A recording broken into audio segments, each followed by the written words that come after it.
Hey Dennis, I was wondering how long does it take to get the wording right in some jokes?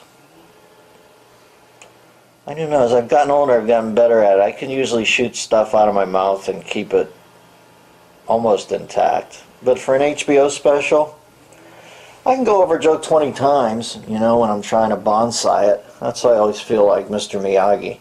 I can't get it all in one sitting, so I try to start 6 months out and I let it breathe a little. Some jokes just boom. John Barry once at a luggage carousel in the John F. Kennedy Airport in New York told me that Out of Africa came out like that. But he had to fuck around with Goldfinger a little.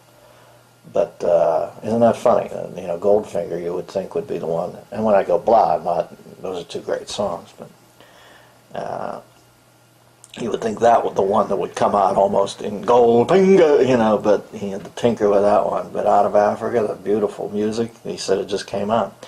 So with a joke, and I'm not putting them in that class, they're just jokes, but there was a 7-minute story in the new HBO special, 7 to 8 minutes it seems like, about Koi Koi, our nanny, and Frank Sinatra.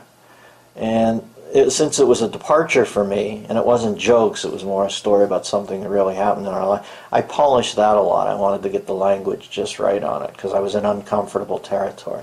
But usually a joke just comes out, off times on stage, and hopefully I'm running a tape recorder or a video camera, and I go back and go, what was I saying? I'll go back and pluck it.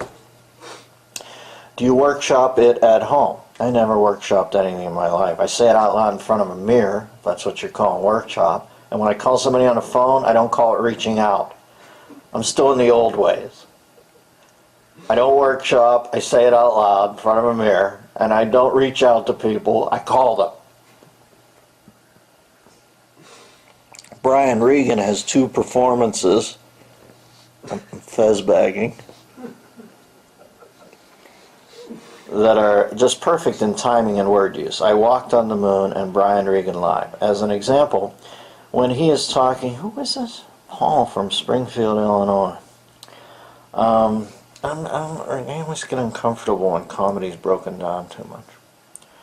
As an example, when he is talking about there not being valet parking in emergency rooms, he said, if that's not the biggest oversight in the solar system, he could have said planet, Earth, universe, but solar system just flows nice with a joke. Yeah, it does sound nice.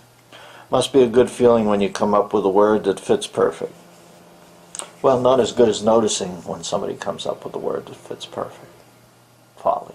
You got a little writer in you, don't you? I can think of one great example of that. And like I said, I don't usually like to... Larry Miller used to do a great bit called the joke deprogrammer, where he'd take a joke and pull on it and tell you what you were thinking as you wrote it. And he was invariably right. It was crazy good how good he was. He was like a Freudian or Jungian shrink interpreting a dream or something.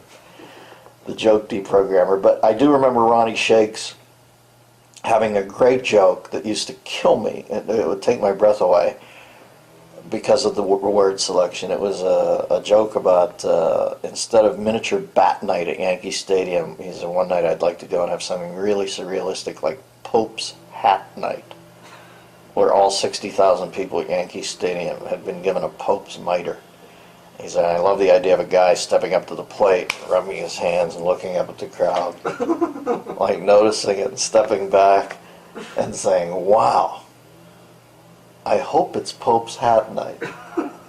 And I hope is to kill me. Because, you know, the easy play is it must be Pope's Hat Night.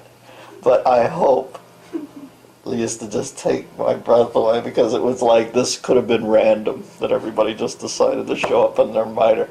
Wow, I hope. So, well, I say I don't dissect it too much. I must have at one point because that still stays with me. But I don't do too much of it. Except when I don't quite, when it doesn't get a laugh, I'll pour over it a little. But for the most part, I find blurting it out to be the best thing. Number 2, enjoy these samples of the Bathrobe Sessions, a weekly video available only to members of the DMZ, the Dennis Miller Zone, on DennisMillerRadio.com.